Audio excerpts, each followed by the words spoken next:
പ്രിയപ്പെട്ട പ്രേക്ഷകരെ, ചിലർക്കെങ്കിലും സംശയം തോന്നാം, എത്രയാണ് യഥാർത്ഥത്തിൽ നമ്മുടെ ആശാവർക്കർമാർക്ക് കിട്ടുന്ന ഒണറേറിയവും ഇൻസെന്റീവും?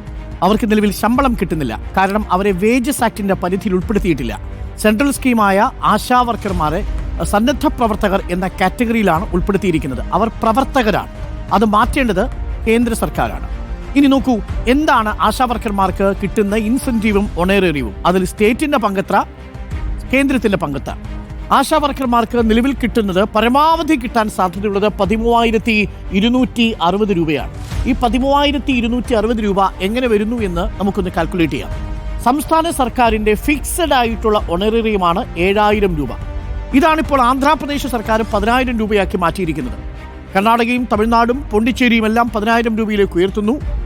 മറ്റു ചില സംസ്ഥാനങ്ങളും അതേ പാതയിലേക്ക് എത്തുന്നു. ഈ 7,000 രൂപയാണ് 21,000 രൂപയാക്കി ഉയർത്തണം എന്ന് ആശാവർക്കർമാർ പറയുന്നത്. പക്ഷെ നിലവിൽ സംസ്ഥാന സർക്കാരിന്റെ ഫിക്സഡ് ഒണേറിയം, സംസ്ഥാന സർക്കാർ, കേരള സർക്കാർ കൊടുക്കുന്ന 7,000. നിശ്ചിത ഇൻസെന്റീവ് ഉണ്ട്, അത് 3,000 രൂപയാണ്. ആ നിശ്ചിത ഇൻസെന്റീവായ 3,000 രൂപയിൽ കേന്ദ്രം കൊടുക്കുന്നത് 60%. എന്ന് പറഞ്ഞാൽ 3,000ന്റെ 60% ഈസ് ഈക്വൽ ടു 1,800 രൂപ, 1,800. ഇനി സ്റ്റേറ്റ് കൊടുക്കുന്നത് 40%. എന്ന് പറഞ്ഞാൽ 3,000ന്റെ 40% വരും 1,200 രൂപ.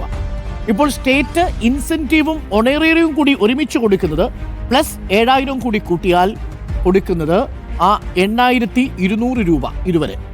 ഇത് കൂടാതെ സേവനങ്ങൾക്ക് വിവിധ സ്കീമുകൾ വഴി 3,000 രൂപയും കൊടുക്കുന്നു. ഫോൺ അലവൻസ് 200 രൂപ അഡീഷണലായി കൊടുക്കുന്നു. ഇതിൽ സ്റ്റേറ്റിന്റെ വിഹിതം എന്ന് പറയുന്നത് ഈ ഫിക്സഡ് ആയിട്ടുള്ള ഒണേറിയവും ഇൻസെന്റീവിന്റെ 40% വരുന്ന 1,200, അടുത്ത സേവനങ്ങൾക്ക് വിവിധ സ്കീമുകൾ വഴി കിട്ടുന്ന 3,000ന്റെ നിശ്ചിത ശതമാനം കൂടി ചേർത്ത് 1,300 കൂടെ കൂട്ടിച്ചേർത്താൽ 9,500 രൂപയും കൊടുക്കുന്നത് സംസ്ഥാന സർക്കാരാണ് എന്നാണ് കണക്കുകൾ പറയുന്നത്. കേന്ദ്രത്തിന്റെ വിഹിതം കേവലം 1,800 രൂപയാണ്. ഈ 1,800 രൂപ കേന്ദ്രം നൽകേണ്ട 60%ന്റെ ഇൻസെന്റീവ് പോലും കഴിഞ്ഞ കുറച്ച് മാസങ്ങളായി കുടിശ്ശികയാണെന്നും 100 കോടി രൂപ കേന്ദ്രം തരാനുണ്ട് എന്നുമാണ് സംസ്ഥാന സർക്കാരിന്റെ വാദം. ഇത് യഥാർത്ഥത്തിൽ ഒരു പ്രധാനപ്പെട്ട വിഷയമാണ്. എന്നാൽ ആശാവർക്കർമാർ പറയുന്നത് ഈ ഫിക്സഡ് ആയിരിക്കുന്ന ഒണറേറിയം 7,000-ൽ നിന്ന് 21,000 ഉയർത്തണം എന്നാണ്. ഇതാണ് യഥാർത്ഥത്തിൽ ആശാവർക്കർമാർക്ക് കിട്ടുന്ന ഒണറേറിയത്തിന്റെയും ഇൻസെന്റീവ്സിന്റെയും